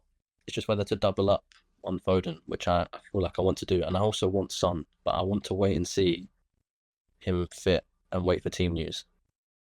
What would you guys do? Just to basically, I've got your transfer plans here, Stark. I'm looking at your transfer to take out Watkins for Haaland and to take out Salah for Foden and Palmer for Mbima. Now, taking out Salah and Palmer has to be the worst transfer in freaking FPL history in the same week, bro. That is disaster waiting to happen. And not only that, you got Watkins as well for Haaland. Look, I completely respect that you want to go for the upside and you want to captain Haaland and you want to take out Watkins. I respect that move. And I also understand that in order to find the budget, you have to sacrifice one of Palmer or Salah. But why do you have to sell both, man? Come on, bro. It's not necessary to sell both Salah and Palmer, bro. Is there any other way? It's good. No, but Foden's being underestimated. Foden's a premium asset. He's just not started the season. He's not had the right start because of obviously the illness and coming back from the Euros. The fixtures are there. And I expect him, if he starts, to he could outscore Salah in the next 2 fixtures, right? And Mbumo's got Ipswich in game week 9, so I kind of want him for that fixture. It's good. I think Palmer. I don't see Palmer hauling in the next 4, and obviously Palmer will be in game week 12. And my plan is to bring Salah back in game week 10 and get rid of Saka after the Bournemouth game. I just don't see a world where I can. I'm playing the fixtures. I have no loyalty to any premium asset. I had Haaland from the start, and I got rid of him in game week 3. And you know what? They called me crazy, but you know what? I'm 15k, and I'm going to keep my strategy. Win or lose, it's how I play the game, and I can take accountability for negative outcomes and positive outcomes. And that's the only way you can improve, if you make your own decisions. It's good. Yeah, I think you have a really good transfer plan. I wouldn't do these because I like Salah and Palmer and Watkins longer term. I would just do Palmer to Foden. That's all I would do. But I guess you're valuing captaincy, so you want Haaland back in. And I understand it. If that's the way you're valuing it, and you value Haaland for Wolves and Southampton, you feel like there's 4 or 5 goals for him in those games, then yeah, go ahead. These are really good moves. Foden and Mbumo are good picks, and so is Haaland. I like it. So moving on to my game week 7 review, another green arrow. So all 3 of us in the panel have green arrow. So quick clap for all of us, right? I was 13k. I've managed to gain rank to move to 8k, even though I captained Haaland. And to get a big green arrow like this when you're captain blanks, that must tell you that, EO does matter when you're in the top 10k. It does matter as much as Stark doesn't want to admit it, right? No, you've had start. So obviously, like if you was in say a million with that, I don't think you'd get a fat green arrow. I agree. Yeah, that's why I actually. It wasn't because I scared I captain Haaland though. I just didn't have the same faith that you guys had in Saka. I had more faith in Salah and Haaland over Saka. So I genuinely wasn't captaining just because of EO or scared. But I do have to admit that EO did play a factor in between choosing captaincy between Salah and Haaland, because those are the 2 only options I was considering. If Salah was to be on bang on form and he was to impress me versus Wolves, I would have most likely captained him. And the main reason why is because Haaland doesn't have KDB and Rodri. And that has a big impact on his performance because his other teammates are just not able to find him. Another thing that we didn't mention today is that Pep, he keeps on playing Grealish and Bernardo on the wing. The 2 slow wingers, they're not ideal for to break down low blocks, right? You need to like either Doku or Savio to break down the low blocks and find Haaland. So Pep needs to stop being stuck up and change up the formation and bring up these fast wingers. Now overall I've got 58 points, and obviously my big differential Delap did bang. He's got 6 points. He should have had more, to be honest. And obviously Mbumo, Mr. Consistent with 8-pointer, and Saka with a brace, of course. And Kanate keeps on returning. What do you know? They said, why Kanate? I guess now you know. So yeah, and Sanchez, my goodness, those 2 keepers, man, Sales and Sanchez, they were MVP of that match, honestly. The amount of saves they were making back and forth. If Sanchez would have kept clean sheet, I might be looking at a freaking 15-pointer from my keeper, to be honest, because of bonus points and saves and clean sheets and whatnot. But look, I'm happy with the squad overall. 58 points, big fat green arrow, So yeah, let's move on to my team selection for game week 8. As you guys can see, I am planning to roll. I do not have any planned transfers. Currently, I'm with Sanchez in goal, Lewis, Gabriel, and Kanate in the back line. Very, very pleased with this back line. And then you got midfield, Mbumo, Saka, Rodgers, and Salah. And the front line, big differential, Delap, and Haaland, and Wood. The only move that I was kind of considering was Salah to Foden, just because of the upside. But I wouldn't do that because I just think I need to see more from Foden. And if Foden does become an option, I could easily switch Saka to Foden in game week 9 when Foden does have Southampton and other great fixtures. So yeah, I am flexible with my team. One thing for sure I will do though, come game week 9, Saka is gone. Now, whether I bring in Palmer or whether I bring in Foden, that's a different question, and we'll only know in game week 9. But yeah, this is my bust team right now. That's what I'm lining up. And you got Semenyo on bench and Greaves and Mikalenko. Semenyo is going to be my rotation piece. He's going to rotate with Rodgers. I think Rodgers has like Tottenham and Fulham in the next 3. I think he also has Bournemouth. So these are very good fixtures for him. So yeah, I could play either Semenyo or Rodgers could play against Bournemouth. You take your pick. So yeah, what do you guys think? You guys have any suggestions for me? Any move I could do? I do have 1 free transfer in the bank. Yeah, I think it looks great. I think the only question would be, would you do Saka to Foden or Son next week maybe? Obviously not this week. Yeah, next week I'm definitely selling Salah. It's a matter of whether I bring in Foden, Palmer, or Son. Now, if Son is back and he looks great, I could obviously bring him in. Go on, sorry. Do you mean Saka? Or you said you're going to definitely sell Salah. Do you mean Saka? I mean Saka, sorry. I'm definitely going to sell Saka in game week 9 because he plays Liverpool, Newcastle, and Chelsea, followed up by Forest. So these 4 fixtures, I don't see him getting big holes. That is the interesting thing. Like when you have Saka and Palmer, like you'll realize it when you go to transfer them out, you look at who you're bringing in instead in their place, and you think there's not a lot of options, because if Bruno keeps stinking it up, and Son and Foden are not like there yet, like that's when you do become tempted to just keep Saka and Palmer through the bad fixture. Do you know what I mean? I agree with you. Yeah.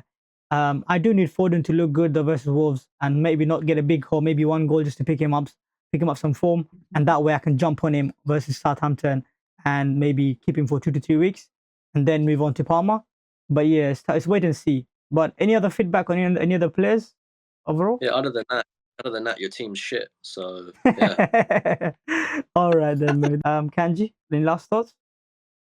No, I think it looks great. So this is going to be another episode of the FPL Roundtable. If you've liked what you've been seeing, just drop us a subscribe. Let us know what your thoughts are in the comment section down below. Just don't forget to hit the subscribe and like button, and we'll see you guys again soon. Take care. Peace.